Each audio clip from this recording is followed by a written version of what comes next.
Hello दोस्तों, स्वागत है आपका अपने यूट्यूब चैनल कुंडा एजुकेशन पॉइंट में। मैं धर्मेंद्र कुमार स्वागत करता हूं।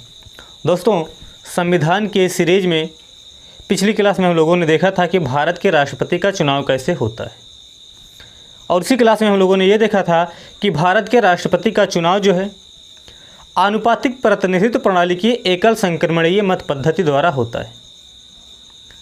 आज हम लोग देखेंगे कि ये वास्तव में आनुपातिक प्रतिनिधित्व प्रणाली की एकल संक्रमणीय मत पद्धति है क्या। ठीक है दोस्तों, तो जो विद्यार्थी पिछली क्लास की वीडियो नहीं देखे हैं, डिस्क्रिप्शन में लिंक दिया हुआ है, जाकर देख लें। क्योंकि अगर आप पिछली क्लास की वीडियो नहीं देखे हैं और सिर्फ आज की वीडियो देख रहे हैं तो आप ये तो समझ जाओगे कि वास्तव में आनुपातिक प्रतिनिधित्व प्रणाली की एकल संक्रमणीय मत पद्धति है क्या, लेकिन आप ये नहीं समझ पाओगे राष्ट्रपति का चुनाव कैसे होता है। क्योंकि राष्ट्रपति के चुनाव के बारे में जो ज़्यादा से ज़्यादा व्याख्या किया गया है वह पिछले क्लास में ही कर दिया गया है।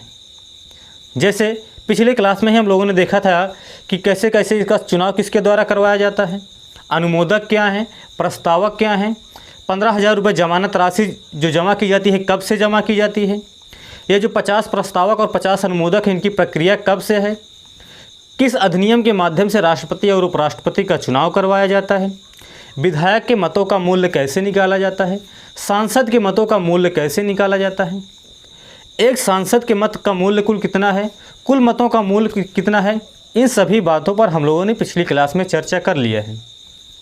तो जो विद्यार्थी पिछली क्लास की वीडियो नहीं देखे हैं, डिस्क्रिप्शन में लिंक दिया हुआ है, जाकर देख लें। और आज हम लोग शुरू करते हैं आनुपातिक प्रतिनिधित्व प्रणाली की एकल संक्रमणीय मत पद्धति। दोस्तों, आपसे एक ही निवेदन है कि वीडियो को बिना भगाए हुए बिल्कुल एक तरफ से देखिएगा, क्योंकि यह जो टॉपिक है थोड़ा सा डिफ़िकल्ट है। और प्रयास कीजिएगा कि अगर एक बार में आपकी वीडियो में नहीं समझ में आता है तो 2 बार देखिएगा। कोशिश करेंगे कि वीडियो ज़्यादा लंबा ना हो, लेकिन अगर आप एक बार इसे आप अच्छे से समझ लेते हो तो आप आजीवन इसे कभी भी भूलोगे नहीं। ठीक है दोस्तों, तो चलिए शुरू करते हैं आनुपातिक प्रतिनिधित्व प्रणाली। आनुपातिक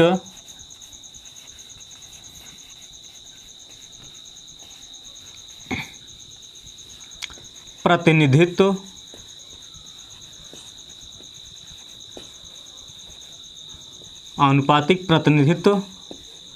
प्रणाली। राष्ट्रपति का चुनाव कैसे होता है? आनुपातिक प्रतिनिधित्व प्रणाली की एकल संक्रमणीय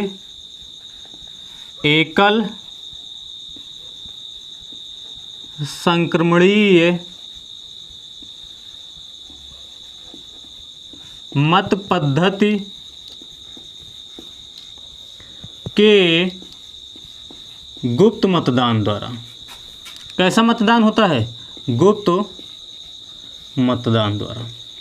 यहाँ पर 3 चीज़ें आई हैं दोस्तों, ध्यान से समझिएगा। एक तो आया है ये वास्तव में आनुपातिक प्रतिनिधित्व प्रणाली क्या है, एक तो आया है एकल संक्रमणीय मत पद्धति क्या है, और एक आया है गुप्त मतदान। ये बिल्कुल छोटा सा है, इसको थोड़ा समझ लेते हैं। गुप्त मतदान का मतलब ये है कि राष्ट्रपति का जब चुनाव होगा तो वह बिल्कुल गुप्त तरीके से होगा। ठीक है, और कौन सा व्यक्ति किस उम्मीदवार को वोट दे रहा है, कौन से व्यक्ति किस उम्मीदवार को वोट नहीं दे रहा है, यह किसी भी प्रकार से प्रकाशित नहीं किया जा सकता। और अगर किसी भी प्रकार से यह प्रकाशित हो जाता है कि किस सदस्य ने किस प्रत्याशी को वोट डाला है तो उसका वोट जो होगा वह अवैध घोषित किया जाएगा।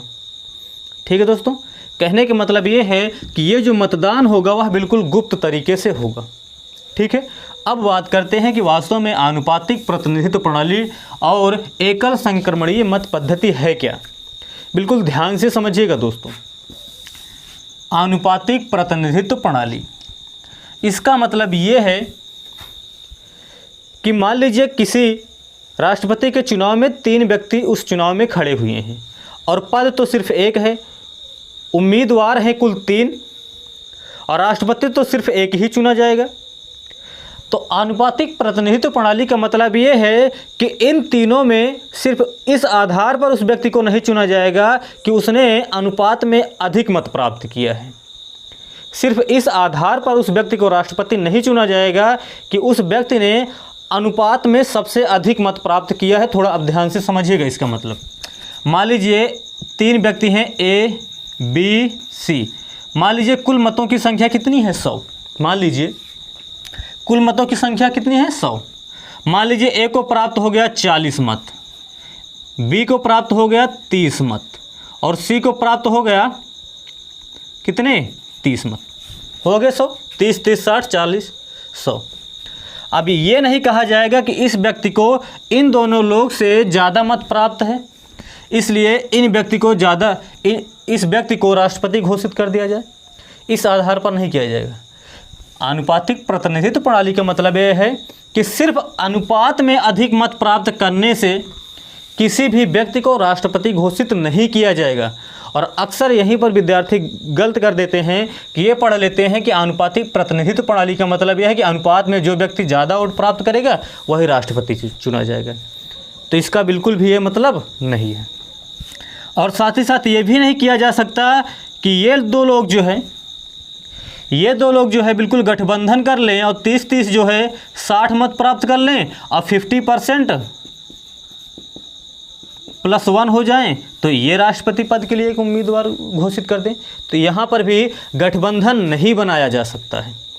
लोकसभा में होता है, राज्यसभा में, लोकसभा में होता है, विधानसभा में लोग देखेंगे तो देखेंगे कि अगर एक पार्टी को पूर्ण बहुमत नहीं मिलता है तब गठबंधन की सरकार बन सकती है, लेकिन यहाँ पर गठबंधन की राष्ट्रपति नहीं बन सकता है।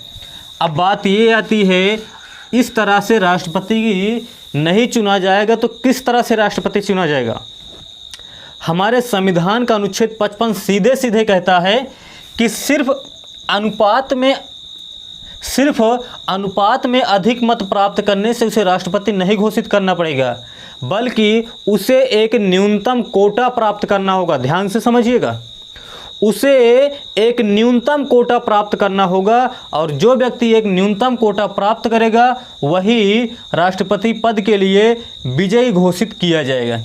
अब बात ये आती है कि ये न्यूनतम कोटा क्या है, ये न्यूनतम कोटा है क्या, तो आप बिल्कुल ध्यान से समझिएगा। न्यूनतम कोटा निकालने का एक सूत्र होता है, समझिएगा। न्यूनतम कोटा बराबर होता है कुल वैध मत मूल। ध्यान से समझिएगा दोस्तों, इसको मिटा देते हैं थोड़ा। कुल वैध मत मूल, अभी बताएंगे यहाँ पर गलती कहाँ पर विद्यार्थी करते हैं, बटे कुल सीट +1 और यहाँ पर +1। ये है न्यूनतम कोटा का सूत्र। अभी हम लोग बताएंगे यहाँ पर विद्यार्थी गलती कहाँ पर करते हैं। दोस्तों ध्यान से समझिएगा बिल्कुल। पहली बात तो विद्यार्थी यहीं पर गलती कर देते हैं कि न्यूनतम कोटा बराबर कहते हैं कि कुल मत, क्या कहते हैं, कुल वैध मत नहीं कहते हैं, सिर्फ कहते हैं कुल मत। अब कुल मत का मतलब ये है, हो सकता है जितने मत थे उतने मत पड़े ही ना हुए हों, और हो सकता है मान लीजिए कुल, अब कुछ लोग कह देंगे कुल पड़े मत, कि जितने मतदाता लोग वोट डाले हैं उतना मतों की संख्या। तो यहाँ पर भी कुल पड़े मत नहीं आएंगे कि जितना मतदान किया गया है सभी को नहीं जोड़ा जाएगा, सिर्फ उन्हीं को जोड़ा जाएगा जो वैध होंगे, जो अवैध होंगे उन्हें इसमें शामिल नहीं किया जाएगा। ठीक है, यहाँ पर जो वैध मत होंगे सिर्फ उसी को शामिल किया जाएगा। ठीक है, इसका मतलब यह है कि यहाँ पर कुल वैध मत, और सिर्फ मत ही नहीं, यहाँ पर मत मूल्य देखा जाएगा, क्योंकि हम लोग पहले ही पढ़ चुके हैं कि हर एक विधायक के मत का मूल्य अलग अलग होता है, सांसद का मत का मूल्य जो है अलग अलग होता है। सभी सांसदों का मत मूल्य बराबर होता है, लेकिन सांसदों की तुलना विधायकों से किया जाएगा तो दोनों में अंतर होगा। एक हो भी सकता है, नहीं भी हो सकता, हालांकि वर्तमान समय में तो नहीं है। ठीक है, एक हो भी सकता है, नहीं भी हो सकता, लेकिन अलग अलग है। प्रत्येक राज्य के विधायकों का मत मूल्य बराबर होता है, लेकिन दूसरे राज्यों से तुलना किया जाए तो सभी का मत मूल्य जो है अलग अलग होता है। एक हो भी सकता है, नहीं भी हो सकता है, लेकिन सामान्यतः अलग अलग होते हैं। ठीक है, तो यहाँ पर जो निकाला जाएगा कुल वैध मत मूल्य, ये चीज़ें ना समझ में आए तो पिछली क्लास की वीडियो ज़रूर देखिएगा कि कैसे मत मूल्य निकाला जाता है। ठीक है, तो कुल वैध मत मूल्य बटे कुल सीट प्लस वन, इसका मतलब क्या है? अब मान लीजिए कुल वैध मत मूल्य कितना हो गया? 100। राष्ट्रपति की कुल सीट कितनी है? तो हम लोग कहेंगे 1, और ये वाला +1 और प्लस ये, तो 1 1, ये वाला 1 1 1 2, और इसको काट देंगे, कितना आ गया? 50 + 1, तो कितना आ गया? 51। अब आप ये कह सकते हो कि सर ये सब बताने की क्या ज़रूरत है, आप सीधा सीधा ये कह दीजिए कि कुल 50% + 1। क्या कहेंगे कि आप सीधा सीधा ये कह दीजिए कि जो व्यक्ति 50% + 1 वोट पाएगा वही राष्ट्रपति चुनाव के लिए जीत जाएगा।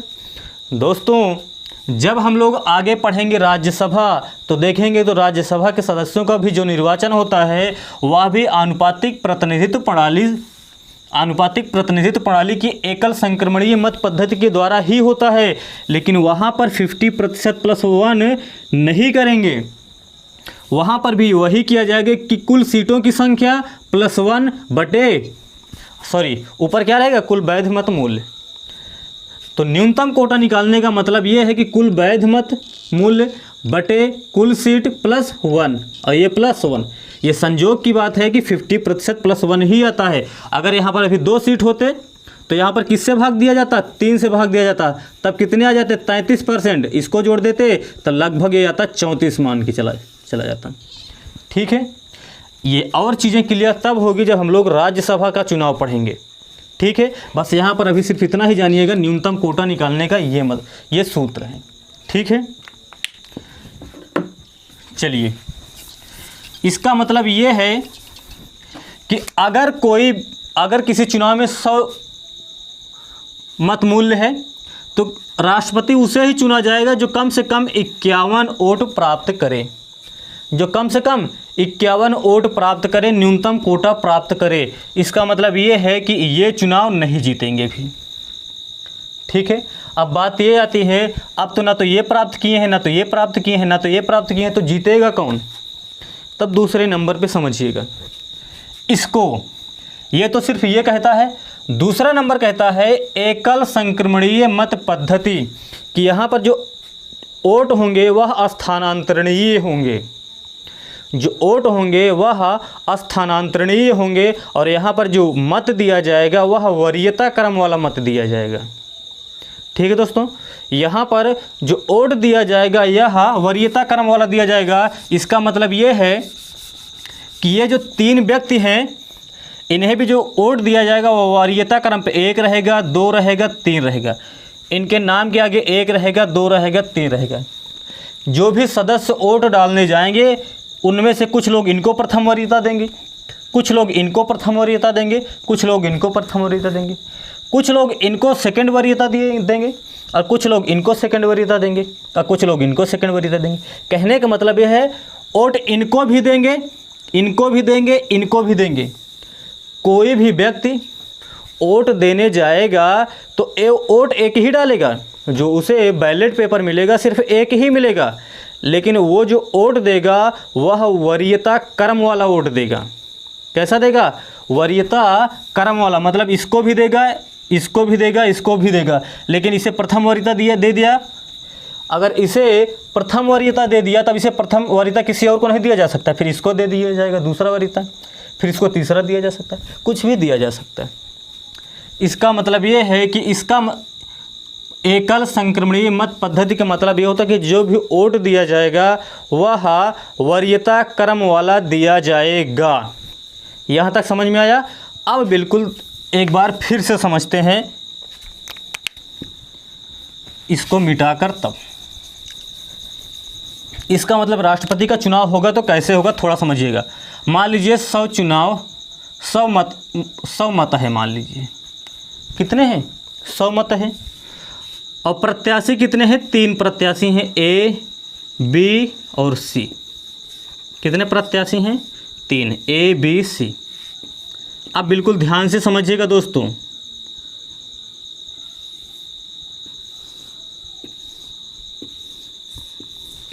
इन्हें जो बैलेट पेपर मिलेगा वह इस तरह से मिलेगा। किस तरह से मिलेगा? इस तरह से। यहाँ पर लिखा रहेगा 1, यहाँ पर लिखा रहेगा 2, यहाँ पर लिखा रहेगा 3। अब कोई व्यक्ति वोट डालने जाएगा, वोट कौन कौन डालने जाएंगे हम पिछली क्लास में देख चुके हैं दोस्तों। अब कोई व्यक्ति वोट डालने जाएगा तो वह इसे भी वोट डालेगा, इसे भी वोट डालेगा, इसे भी वोट डालेगा। बैलेट पेपर एक ही रहेगा। अगर पूछा जाए कितने वोट डालता है तो वोट एक ही डालता है, लेकिन वरीयता तीनों को देता है। मान लीजिए कोई गया और ये कहा कि हम प्रथम वरीयता इसे देते हैं कि सबसे पहले, जैसे थोड़ा समझिए, आप कोई भी वैकेंसी भरते हो, किसी भी नौकरी के लिए वैकेंसी भरते हो तो आपसे वरीयता मांगा जाता है कि आप किस राज्य में काम करना चाहते हो। तो मान लीजिए पहले में आपने उत्तर प्रदेश भर दिया, आप दूसरे में से उत्तर प्रदेश भरोगे नहीं, फिर कहोगे चलिए उत्तर प्रदेश नहीं मिलता है तो दूसरे नंबर पे हम मध्य प्रदेश में कर लेंगे, ठीक है। अब तीसरे नंबर वाला वरीयता मांगेगा। कुल मिला के जितने राज्य रहेंगे उतने वरीयता भी रहेगी, कुल जितने राज्य रहेंगे उतनी वरीयता भी रहेंगी, है कि नहीं है भाई? किसी भी राज्य में भेजा जा सकता है, तो सबका अपना एक क्रम रहेगा, तो क्रम चुनना होता है। तो इसी प्रकार जितने सदस्य रहेंगे उतने वरीयता भी रहेगी। अब 3 सदस्य हो गए। अब कोई गया तो कहा कि चलिए हम इनको वोट पहला वरीयता देते हैं, इनको दूसरा वरीयता देते हैं, इनको तीसरा वरीयता देते हैं। कोई फिर गया तो इनको प्रथम वरीयता दे दिया, इनको सेकंड वरीयता दे दिया, इनको थर्ड वरीयता। कोई गया इनको प्रथम वरीयता दे दिया, इनको सेकंड वरीयता दे दिया, इनको थर्ड वरीयता दे दिया कि सबसे पहले तो हम इन्हें राष्ट्रपति चुनना चाहते हैं, अगर ये नहीं जीतते हैं तो चलिए ये बन जाए, चलिए ये भी नहीं जीतते हैं तब नहीं कोई जीतता तो यही बन जाए, ठीक है। अब कोई गया कहता है कि प्रथम नंबर पे तो हम इनको चुनते हैं कि यही राष्ट्रपति बने, लेकिन अगर ये राष्ट्रपति नहीं बनते हैं तो ये बन जाए। अब फिर ये आता चलिए ये नहीं बनते हैं तो फिर चलिए यही बन जाए। इसका मतलब है 3 के तीनों को वोट देना पड़ेगा। अब समझिएगा, वोटिंग हो गई, ठीक है। वोटिंग के बाद जब रिजल्ट आया तो देखा गया, ध्यान से समझिएगा दोस्तों, वोटिंग आया तो देखा गया कि प्रथम वरीयता में ए को प्राप्त है कुल, इसको मिटा दिया जाए। जब वोटिंग हुआ तो देखा गया कि ए को प्रथम वरीयता में 40 वोट प्राप्त हैं। बिल्कुल ध्यान से समझिएगा दोस्तों, ए को 40 वोट प्राप्त हैं। उसके बाद देखा गया कि बी को 30 वोट प्राप्त हैं और सी को भी 30 वोट प्राप्त हैं। इसका मतलब यह है कि कोई भी व्यक्ति है वोट 100 तो 51 वोट पाना है और कोई भी व्यक्ति 51 वोट नहीं पा रहा है। चलिए इस तरह गलती हो जाएगा, थोड़ा सा इसको 35 कर लीजिए, तब इसको कर लीजिए 25, तब समझ में आएगा, ठीक है। अभी बताएंगे क्यों किया जा रहा है, ठीक है। मान लीजिए प्रथम वरीयता में 40, 35 से 25 प्राप्त किए हैं। कोई भी व्यक्ति 50% + 1 नहीं पाया। इसका मतलब यह है इन तीनों में से किसी भी व्यक्ति को राष्ट्रपति पद के लिए नहीं चुना जाएगा। तब किया क्या जाता है ये समझिएगा। किया क्या जाएगा, जो व्यक्ति सबसे कम वोट प्राप्त किया रहेगा, इसीलिए इसको कम किए हैं क्योंकि एक व्यक्ति को तो कम प्राप्त करना ही होगा। जो व्यक्ति सबसे कम वोट प्राप्त किया रहेगा इसके मत को समाप्त कर दिया जाएगा। क्या किया जाएगा, इसके मत को समाप्त कर दिया जाएगा। अब बिल्कुल ध्यान से समझिएगा दोस्तों। और देखा गया कि 25 लोग जो हैं इन्हें प्रथम वरीयता दिए हैं। अब 25 लोग जब इन्हें प्रथम वरीयता दिए हैं तो ये देखा जाएगा कि ये जो 25 लोग हैं, ये जो 25 लोग हैं सेकंड वरीयता किसको दिए होंगे। सीधी सी बात है, जब प्रथम वरीयता इनको दिए हैं तो सेकंड वरीयता या तो इनको दिए होंगे या तो इनको दिए होंगे। ये 25 लोग क्या देखेंगे कि सेकंड वरीयता किसको दिए हैं, सिर्फ इनकी बात करेंगे दोस्तों। अभी बताएंगे अधिकांश लोग गलती कहाँ पर क्या करते हैं। देखेंगे कि ये जो 50 सदस्य हैं जो सी को प्रथम वरीयता दिए हैं, ये जो 25 लोग हैं जो सी को प्रथम वरीयता दिए हैं, ये 25 लोग सेकंड वरीयता किसको दिए हैं। ये सेकंड वरीयता या तो इनको देंगे या तो इनको देंगे, सीधी सी बात है। अब मान लीजिए ये सेकंड वरीयता में ए आ गए और बी आ गए, ठीक है।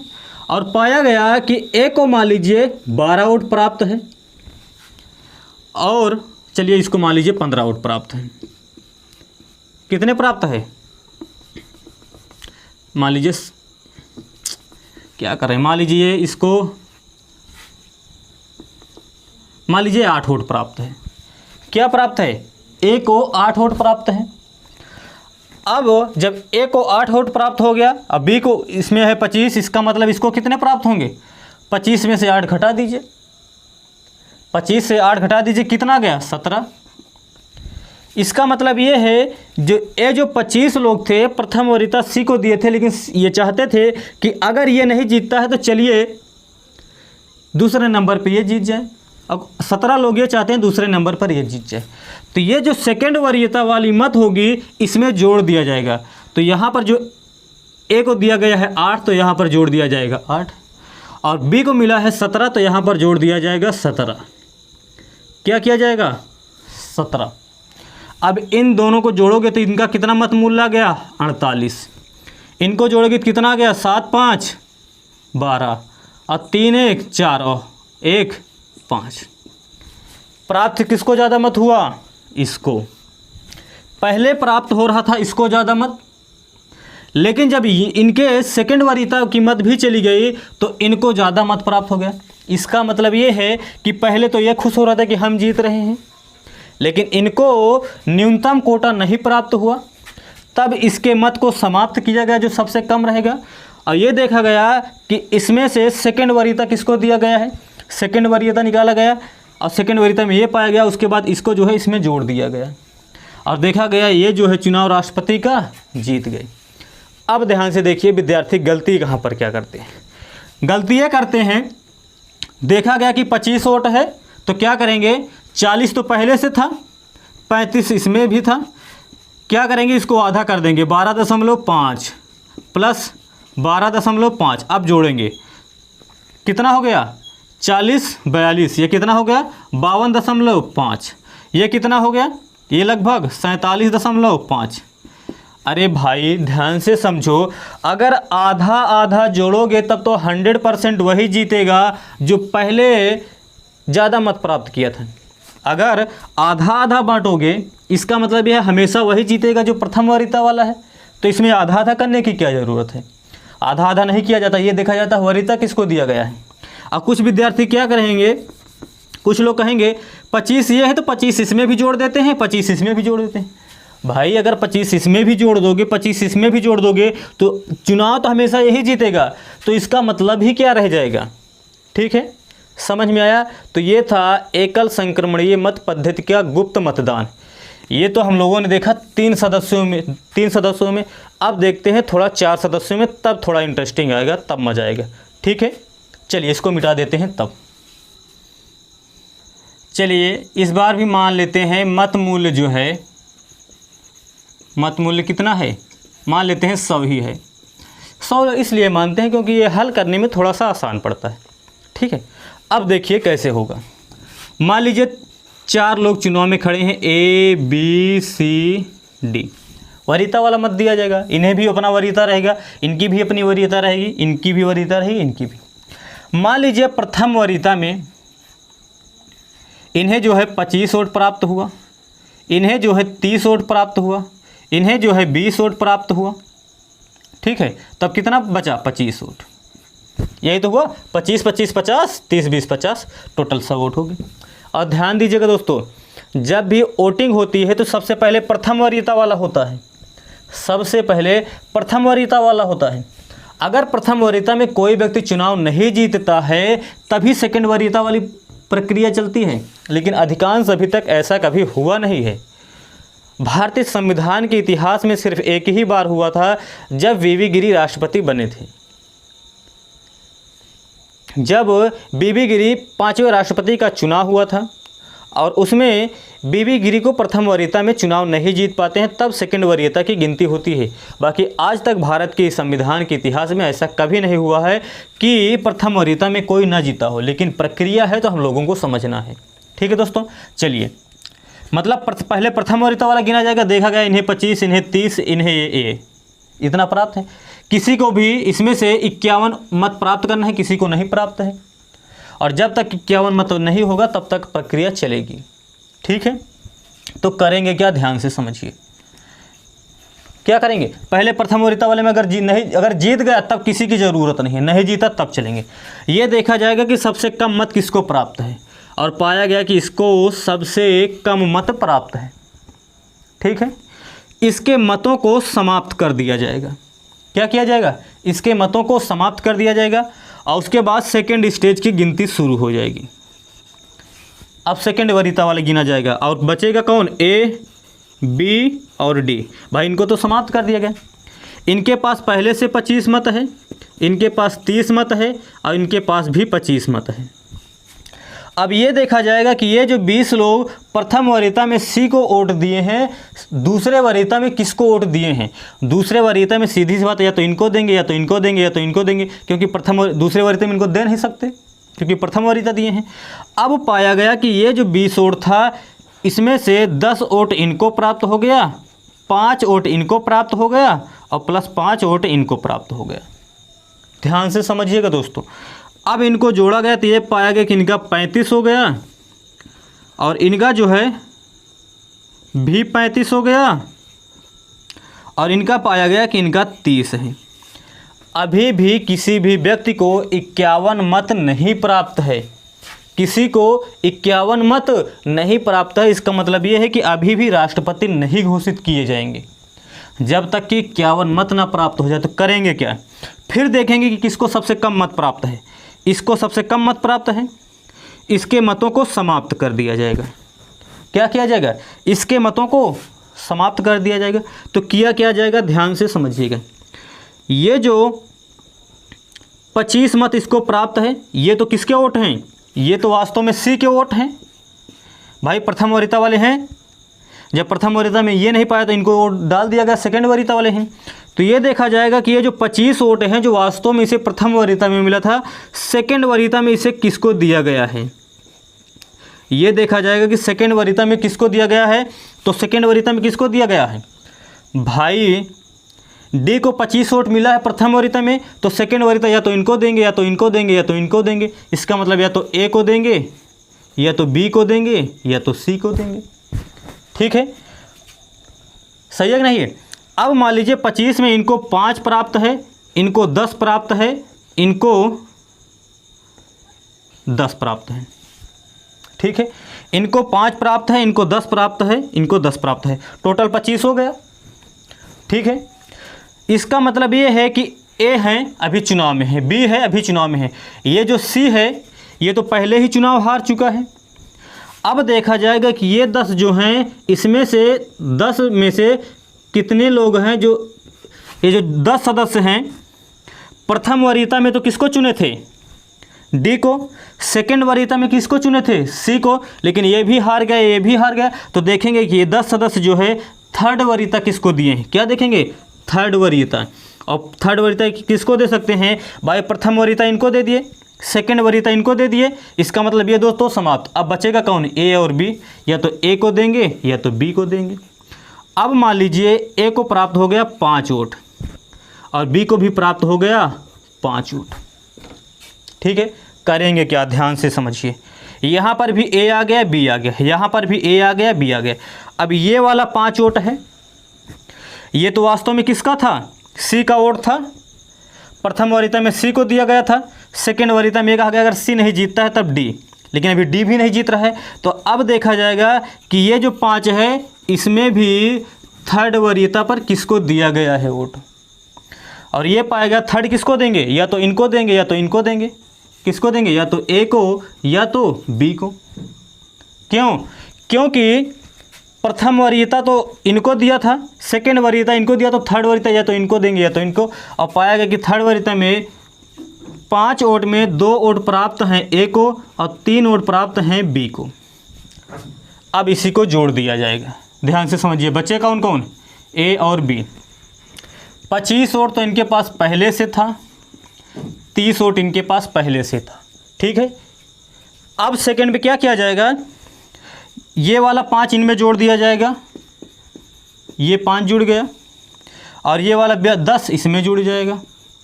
ठीक है, पक्का ना? अब ये वाला भी 10 इसमें जुड़ेगा, ए वाला, ये वाला पहले यहाँ पर जो पहले जुड़ा था ये इसको भी जोड़ दिया जाएगा, और ये वाला जो यहाँ पर 5 जुड़ा था इसको भी जोड़ दिया जाएगा। ठीक है, इसका मतलब ये है इसका भी काम ख़त्म हो गया, इसका भी काम ख़त्म हो गया। अब बचा कौन? ए और बी।